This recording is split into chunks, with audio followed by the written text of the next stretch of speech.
Alright, so we talked about the basic cycle earlier, and okay, let's start from ground one. So step one is we have this basic kind of structure or formation where we've cut the ice in half. And like I said before, once you make a pass, you don't necessarily have to move.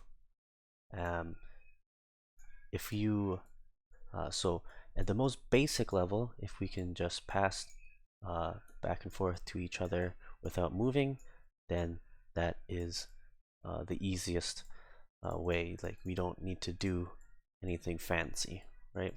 Just pass back and forth and don't move. The only reason you would need to move is you're trying to find lanes or defenders are starting to close in onto you.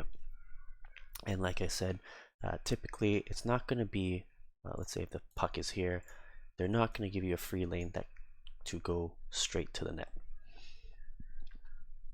And typically, they're probably also not going to give you free lanes to pass to each other. So that's where the cycle comes along, and that's step two. And like I said, it starts with skating in a certain direction, and this also can apply for the D, where they could also do some cycling action. Like if you, for example, pass to the D and then they start skating down, then a player can opt to fill in their spot. So in this case, perhaps the player that passed, they can fill their spot. So they pass the puck, they skate down, then someone needs to fill in, so that player that just passed the puck will slot back and fill. And you can see how the fluidity of positions come into play from the very first video that I shared. Okay, so that's step two. We've kind of said we're going to move position. So for example, if they decide to skate across a circle, then this player will want to fill in their spot, and that's also a cue for this player to slot into that spot. And that really what we're trying to achieve here is trying to open up some lanes, so eventually passes can go towards the shooter, or if this player in the corner feels like they have some opportunities to skate out in front, they can skate out in front and take a shot. So that's step two. Now step three is now we're going to incorporate some give and go action. And how that ties in with the concept is earlier I said you don't want to skate unless you're going somewhere with a purpose, and that's really where this is the important aspect of it now. So let's say this player on the half wall decided to pass down into the corner, and now you're going to incorporate another aspect of it, which is that in and out concept. You're now in that perimeter, you're on the outside and you're trying to get in. So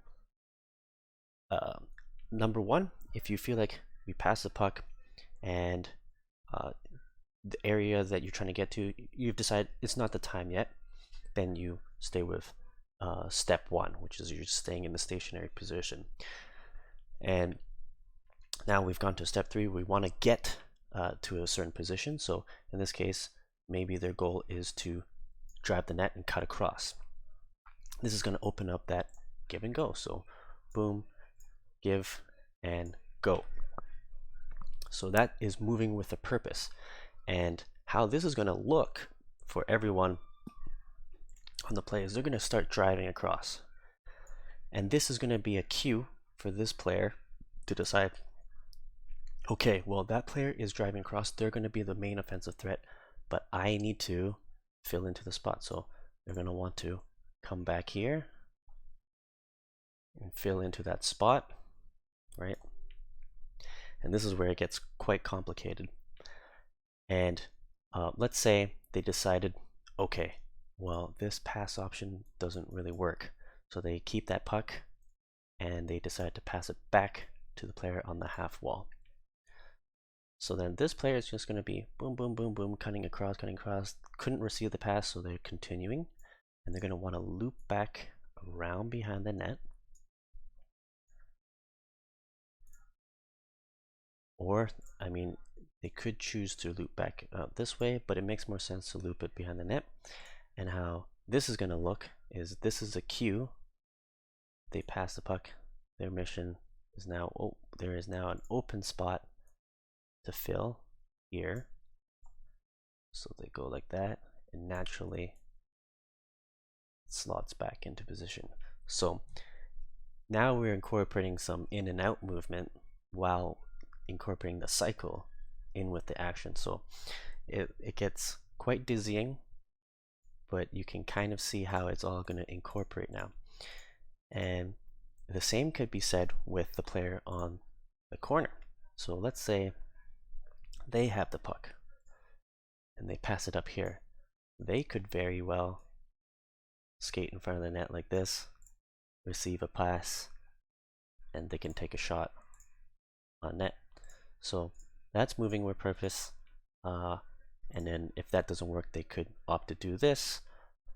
And lots of creativity can happen, lots of different things. And this can also happen if you decided to, for example, move the puck to the D. And so let's say they move the puck, now you're moving with purpose.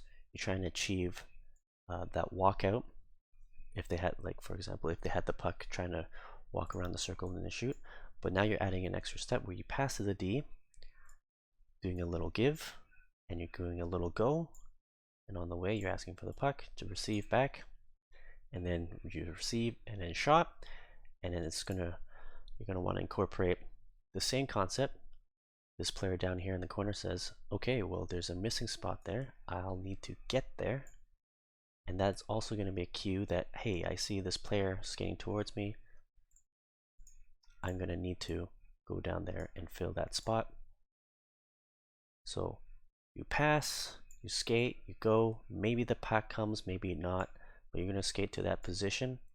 This player comes in to fill that position, this player comes down to fill, and this D has a couple options. They could pass it back down onto the D, pass it across, pass it that forward, and so forth.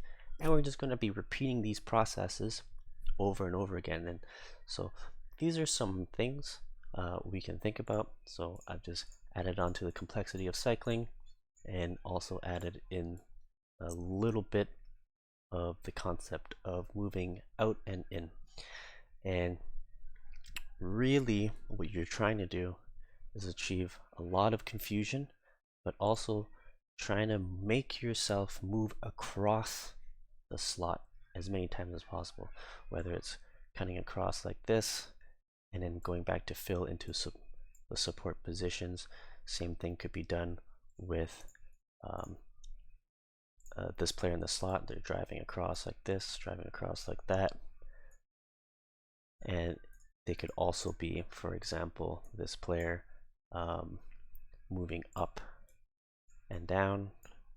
So let's say these two players are going to be crisscrossing with each other like so.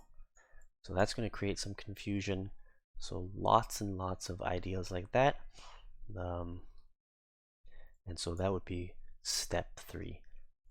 We'll leave it here, and hopefully that's kind of spur some creativity, some ideas in everyone's minds. But yeah, this will be this week's review.